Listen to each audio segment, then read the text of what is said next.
So hello guys, welcome back to my YouTube channel excellent English by Gayan sir. जैसे कि आपको बताया, हम पढ़ा रहे हैं आपको इंग्लिश, और इंग्लिश के साथ ही आज हम फिर एक नए टॉपिक के साथ हाजिर हैं। आज हम बात करेंगे फिर से स्टोरी के बारे में। जैसे कि मैंने लास्ट वीडियो में आपको एक स्टोरी और कराई थी, यूपी बोर्ड की दृष्टि से बहुत इंपॉर्टेंट स्टोरी थी। मैंने आपको टाइप बता दिए थे किस तरह की किस किस टाइप की स्टोरी आपको करनी है, ठीक है। तो उसी क्रम में आज हमारी जो है ये नेक्स्ट जो है स्टोरी है, इसको भी हम बनाएंगे। कैसे बनाएंगे आप इसको देखेंगे वन बाय वन करके।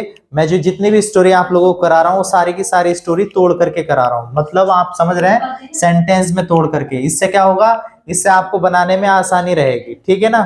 ठीक है, अब जैसे क्या है, पहला सेंटेंस है इसमें, मैं अपने माता पिता के साथ रविवार को लखनऊ जाना चाहता हूँ। उसके बाद गाड़ी प्लेटफॉर्म नंबर 1 पर खड़ी थी और गाड़ी में भीड़ नहीं थी, इसीलिए हम लोग आसानी से बैठ गए और गाड़ी सही समय से चल दी। मैं पहले भी आपको बता चुका हूं, जितनी भी स्टोरीज होती हैं वो सारी की सारी 3 से 4 सेंटेंसों में ही होगी। इससे ज्यादा लेंथी स्टोरी आते नहीं हाई स्कूल में, 3 से 4 सेंटेंस स्टोरी में मिलते हैं। और इसी क्रम में आप देख पा रहे हो यहाँ भी 4 से 5 सेंटेंस यहाँ पे दे रखे हैं, ठीक है। देखो पहला सेंटेंस हम बनाएंगे। पहला सेंटेंस था, मैं अपने माता पिता के साथ रविवार लखनऊ जाना चाहता था। ये पास्ट में स्टोरी है, चाहता था, ठीक है। तो आप देख पा रहे होंगे चाहता था, तो चाहना क्या होता है, वांट होता है, चाहता था, ठीक है। तो इसमें क्या है, लिसन मेरी बात सुनो, ये जो स्टोरी है आप लोगों की पास्ट में, ठीक है, बाय मिस्टेक हो जाता है, आप सेंस समझो, है ना। सेंस क्या है आपका, मैं अपने माता पिता के साथ रविवार को लखनऊ जाना चाहता था। गाड़ी प्लेटफॉर्म नंबर 1 पर खड़ी थी, गाड़ी में भीड़ नहीं थी, इसीलिए हम लोग आसानी से बैठ गए और गाड़ी सही समय से चल दी। ये आपकी स्टोरी है, ठीक है। तो पहला सेंटेंस देखिएगा, सारी की सारी स्टोरी आपकी क्या है, ये पास्ट में ही है ना। तो मैं फिर से रिपीट कर देना चाहता हूं, मैंने आपको बताया कि हम ट्रांसलेशन कर रहे हैं हिंदी टू इंग्लिश, किस तरीके से जो है आपको स्टोरी बनानी है।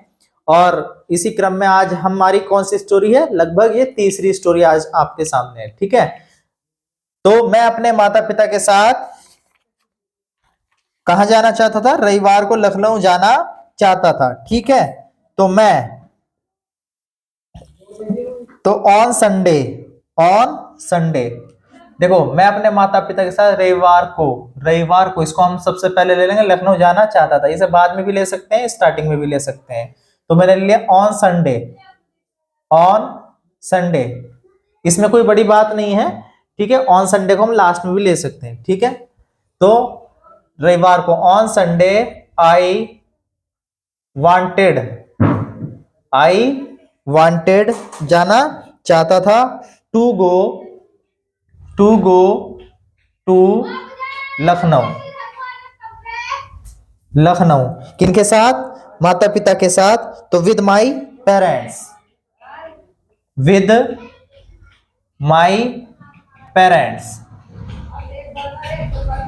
क्लियर है बात।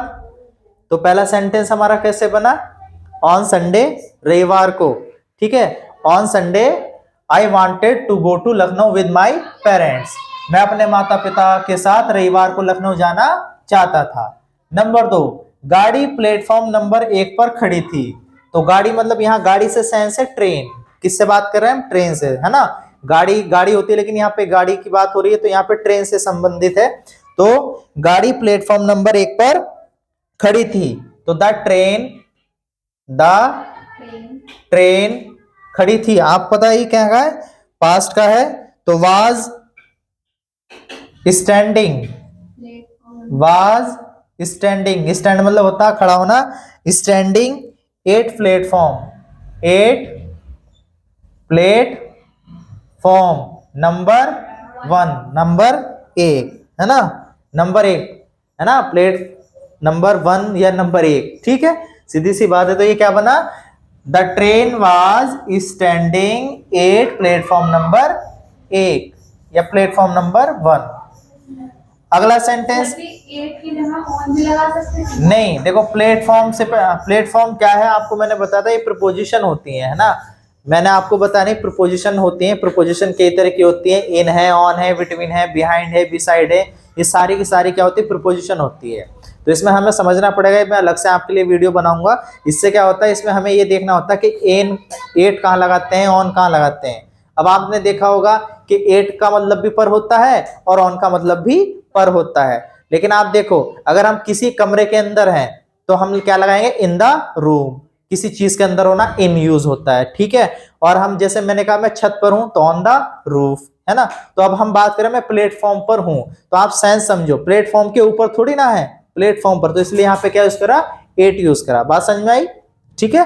तो इसके लिए हम अलग से एक वीडियो बनाएंगे। प्रीपोजिशन का खेल बहुत ज्यादा जरूरी है। प्रीपोजिशन बहुत सारी, बिटवीन, बिहाइंड, बिसाइड, ये सब प्रीपोजिशन होती हैं, ठीक है। अभी क्या है, गाड़ी में भीड़ नहीं थी, तो the train, the train, train मतलब गाड़ी, the train was no, the train was no crowd, crowd मतलब भीड़, है ना, क्राउड। सॉरी, देखो, गाड़ी में भीड़ नहीं थी, ये सेंटेंस कैसे बनाना है, इस सेंटेंस को हमें कैसे बनाना है, देयर से बनाना है। कैसे बनाना है, देयर से। आप देखो गाड़ी में, तो यहाँ पे कोई सेंटेंस जो है और सब्जेक्ट ये नहीं है, तो सब्जेक्ट क्या आएगा इसमें, देयर आएगा। क्या आएगा, there. There was no, there was no या not crowd, crowd in the train, in the train. समझ रहे हैं ना। देखो क्या होता है, कुछ ऐसे जो है सेंटेंस होते हैं जिनमें जो है कर्ता का काम देयर करता है। कैसे, जैसे एक कहानी थी, देयर वाज ए स्टोरी, एक राजा था, देयर वाज ए किंग, ठीक है। तो इसी तरीके से गाड़ी में भीड़ नहीं थी, तो there was not crowd in the train, इसीलिए, इसीलिए मतलब सो, इसलिए कई सारे इंग्लिश है, इसलिए को सो भी बोलते हैं, और इसलिए देयरफॉर भी इसलिए होता है, ठीक है। दैट्स वाई भी इसलिए होता है। तो मैंने क्या लगा, इसलिए के लिए सो यूज किया।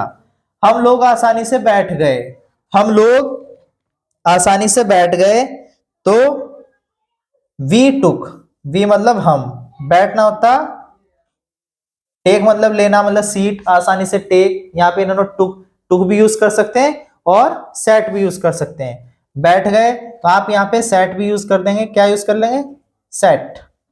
बैठ गए, set our seat, our seats मतलब अपनी सीट पर, है ना। हम लोग आसानी से बैठ गए, हम मतलब वी, बैठ गए मतलब सेट, सेकंड फॉर्म हो गई। आवर मतलब अपनी, सीट्स मतलब सीट्स पर, आसानी से। तो आसानी से क्या यूज करेंगे, इजली, है ना, आसानी से, इजली। क्लियर है बात। तो we set our seats easily, आसानी से बैठ गए, ठीक है। पास्ट का ये आपको मैंने स्टार्टिंग बताई जी, तो जो स्टोरी है ये पास्ट इंडेफिनिट की है, ठीक। इसी क्रम में लास्ट सेंटेंस है, गाड़ी सही समय से चल दी, गाड़ी जो है सही समय से चल दी, तो the train, the train began, है ना, began to move, to move, to move on the right time, on the right time, ठीक है। तो ये आपकी स्टोरी थी। I hope you have understood, आप समझ गए होंगे। मैंने आप लोगों को बताया एक एक करके सेंटेंस कैसे आपको बनाना है। सबसे पहले जब भी कोई स्टोरी बनाए तो स्टोरी से पहले आपको ये समझना पड़ेगा कि इसमें सब्जेक्ट कौन सा है, और मैं आपकी आसानी के लिए इसीलिए आपको स्टोरी तोड़ करके मतलब जो है इसको सेंटेंस वाइज बता रहा हूँ। तो इसलिए बहुत जरूरी है कि अगर इस तरीके से आप कोई स्टोरी बनाएंगे तो आपको बहुत ज्यादा बेहतर समझ में आएगी, क्योंकि ये जो स्टोरी हो, टेंस जो होता है, हिंदी से इंग्लिश जो हम ट्रांसलेशन करते हैं वो टेंस पर ही निर्भर होता है, ठीक है। तो ये आपकी छोटी सी स्टोरी थी जो बहुत ही इंपॉर्टेंट है हाई स्कूल की दृष्टि से। जितनी भी मतलब बोर्ड परीक्षा में स्टोरी पूछी जाती है, क्योंकि उसमें कोई लिमिट नहीं है कौन सी स्टोरी आपसे पूछ ले, ठीक है। तो ये आपकी अभ्यास ही आएगी, लेकिन फिर भी हमने अपनी तरफ से कोशिश की रही है कि आपको कुछ इंपोर्टेंस स्टोरियां लेकर के आपको कराई जाए, जिससे कि आपको एग्जाम में मिल जाए। अभी लास्ट टाइम अभी लास्ट टाइम जो है एग्जाम हुआ था, उसमें हमने एक बनाई थी जो है उसमें स्टोरी बनवाई थी बच्चों को, वही स्टोरी उसमें आई है ना। तो जैसे कि मैंने टाइप बताया आप लोगों को कि कई तरीके से जो स्टोरी पूछी जाती है, जो हमने अपने तरीके से निकाल रखी है। तो जैसे महापुरुष के ऊपर हो गई, या किसी सीजन के ऊपर हो गई, या वृक्षों के ऊपर हो गई, किसी शहर के ऊपर हो गई, है ना। तो वैसे ये एक स्टोरी थी जो मैंने आपके सामने कराई। I hope you have understood, मुझे आशा आप लोग समझ गए होंगे। इस स्टोरी को अच्छे से नोट करिएगा और साथ ही साथ इसकी प्रैक्टिस करना, अच्छे से बनाना है, उसके बाद ही आप जो है इस स्टोरी को बना पाएंगे। ठीक है, क्लियर है? फिर नेक्स्ट वीडियो में मिलेंगे, तब तक जय हिंद।